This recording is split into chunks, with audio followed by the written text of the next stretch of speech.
PFF is running one of their biggest sales ever. 40% off a PFF Plus subscription right now using the promo code BLACKFRIDAY. That means that you get everything fully unlocked. You get the grades, you get the stats, you get all the fantasy advice, the betting advice, which our new player prop tool is available on web as well to make you a smarter, better. You've got all of the draft analysis, the free agency analysis, all of that great stuff. Subscribe.pff.com to get 40% off a year-long PFF Plus subscription. Get it now.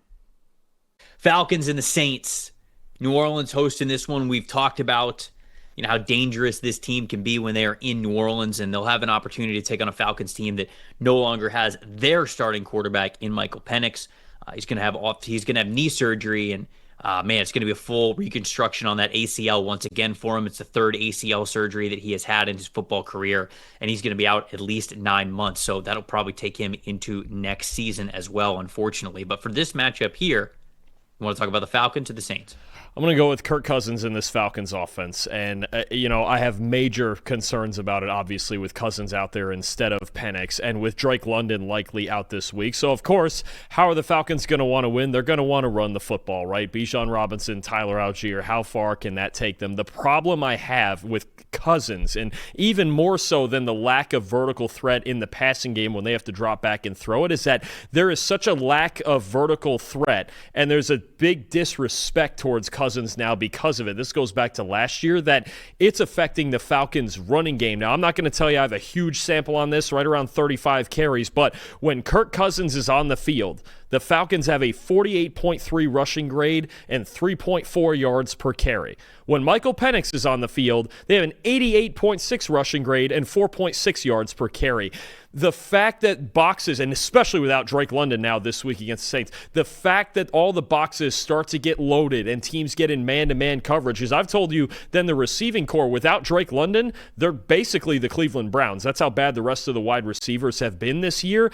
I have a bad feeling that you're going to see the Saints do some similar things as they did to Carolina and that Miami did to Atlanta. Remember when Kirk Cousins made that start against the Dolphins and everything was just scrunched in and there was this disrespect, and that was Bijan Robinson's worst game of the year because they don't respect Kirk Cousins at all. There's no arm left, right? He can't throw more than 12, 15 yards accurately right now. So I think that's a big problem against a Saints team that ranks 8th in the league in run defense grade. Demario Davis, Pete Werner, Cam Jordan's been really good off the edge. Justin Reed's creeping down into the box.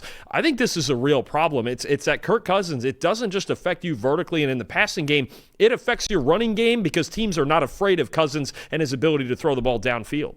Yeah, looking at a lot of the same numbers that you did, I came to that same conclusion, and a lot of things point to the Saints winning this game.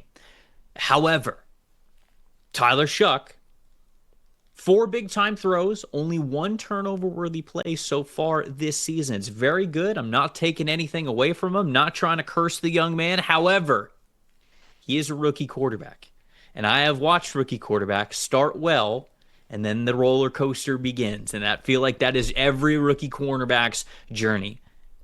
I think this is a big Jesse Bates and Xavier Watts day. I think that those two safeties are going to have a big day in this one. I think we're going to get a multi-turnover worthy play day from Tyler Shuck just because of how much I respect how good those safeties are and how those guys are ball hawks back there for the Atlanta Falcons. With a couple of extra possessions, I think this one is very close, but I will be different than you on this one. I am going to go with the Falcons winning 21-17 is my final score here. So I'm thinking it's close. I'm thinking it's very close.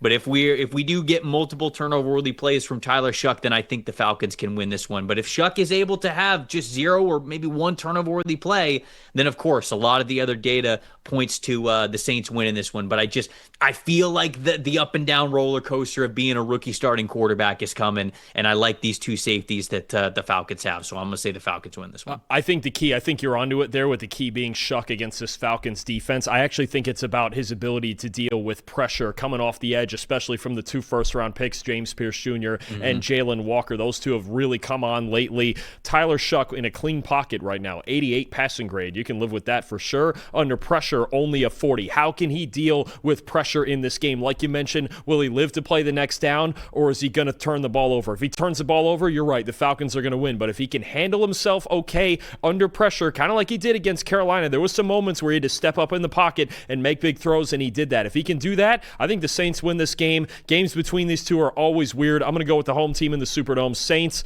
17-16.